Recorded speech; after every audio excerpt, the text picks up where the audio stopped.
One with the video I always hope I'll never have to make. After a lot of thought and denial, I am having to leave the professional side of 3D. The short version is this is for health reasons. I have irreversible nerve damage in my right hand. And shocker, I'm right-handed. So while I'll still be able to teach and stuff like that, and there's still some things I can do in 3D. As a 3D artist, the vast majority of things that earn me money, I will no longer be able to do.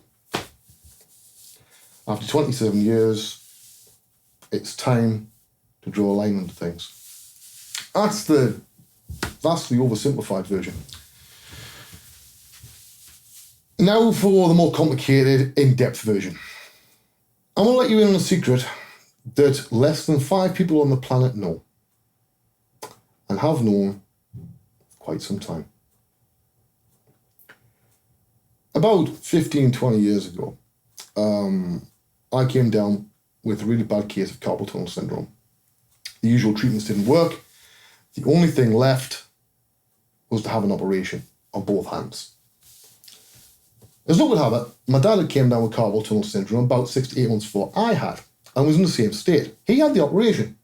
Cut my hand open there, operate on the carpal tunnel, blah, blah, stick it all up, and you look like Frankenstein's monster.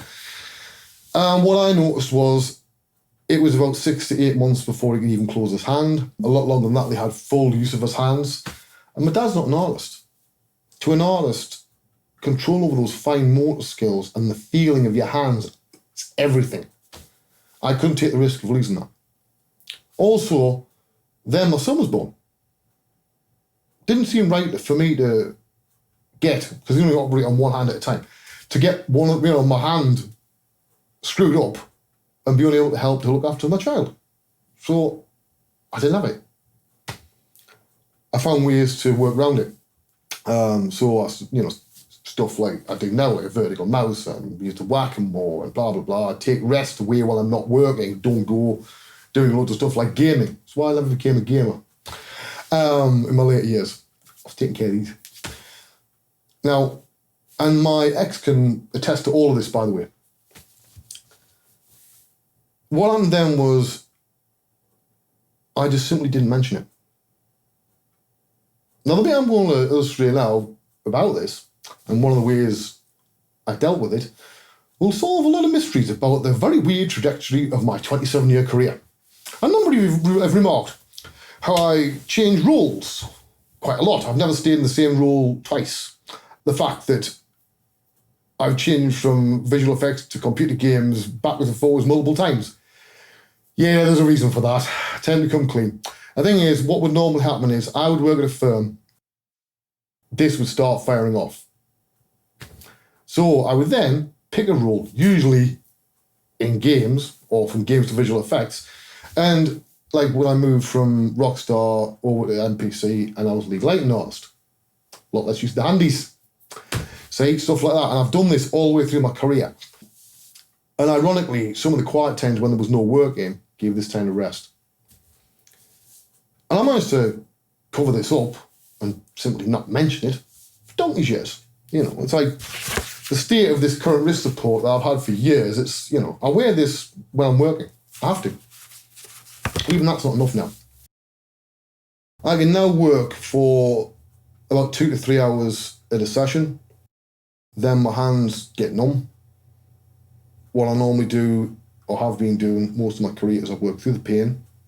Once it goes numb, and then you get pain under the numbness. Very hard to explain. And it goes up your arm and everything else in your shoulder.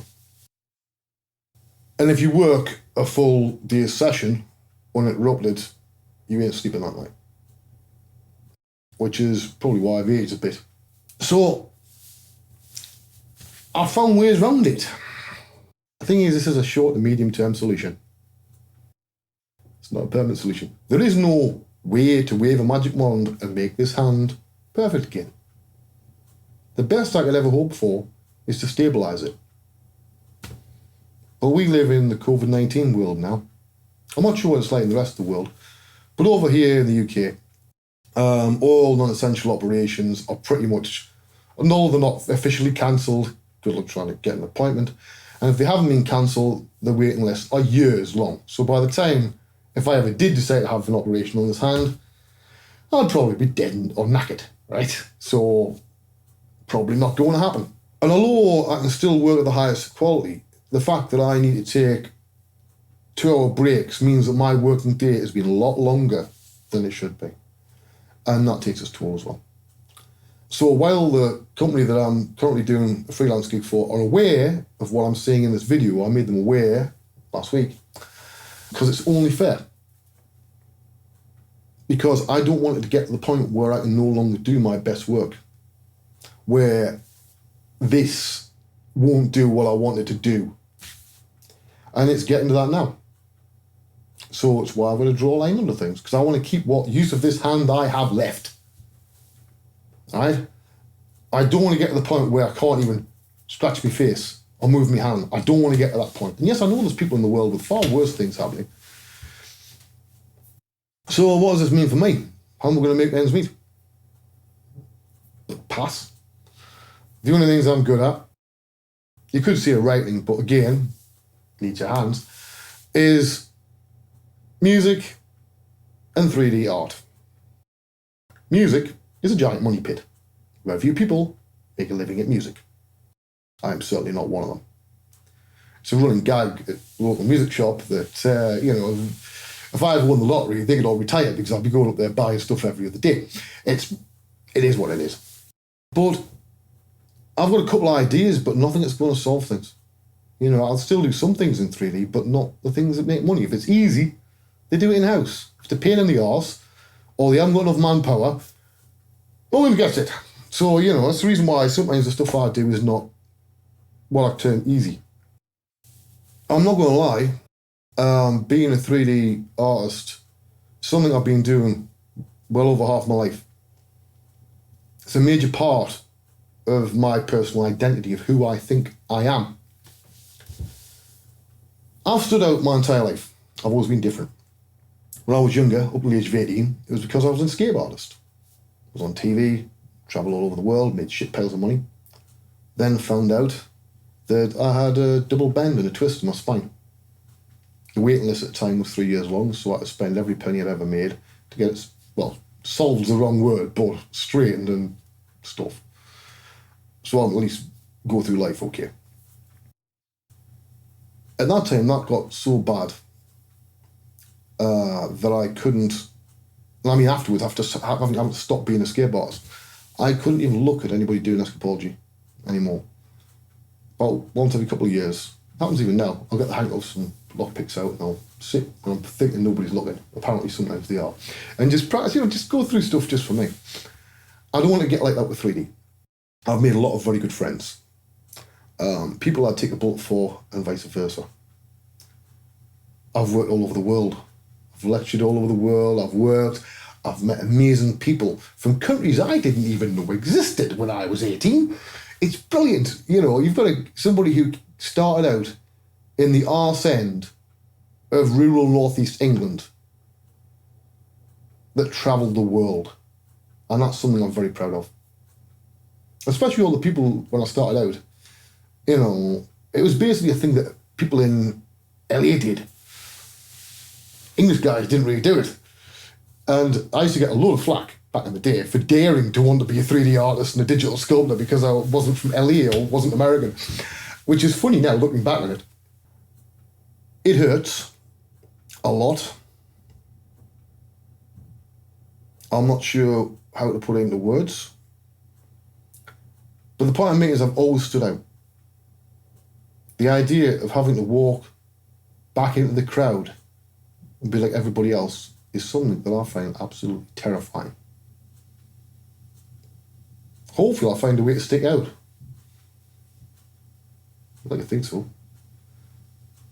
But to all the people I've worked with, I hope you go on and do wonderful things. To those people that I've trained and advised over the years, some of who are doing amazing things now. To quote Emperor Palpatine from Episode 1 of Star Wars, we will be watching your career with great interest. Because guess what? Now I get to live my career through you. So I'm only watching everything you do. So don't fuck up, right? Make me proud. But in all seriousness, I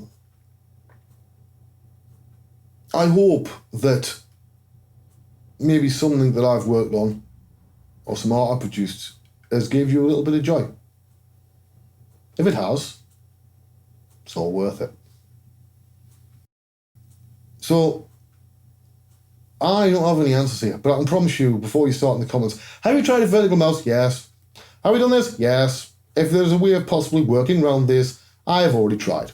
Yes, tried the whole VR thing, does not work for me. Will I be keeping on, continue trying it? Yes. But basically the hardware is not up to the job at the current time. But I've only got one favour to ask of you all. It's not about money. It's not about a job. Every now and again, maybe once a year, think about Wayne Robson. Just say, yeah, he was a bit of an odd bugger. Wasn't too bad though. So bye-bye. Well, still going to be Facebook and shit, but to the career, bye-bye.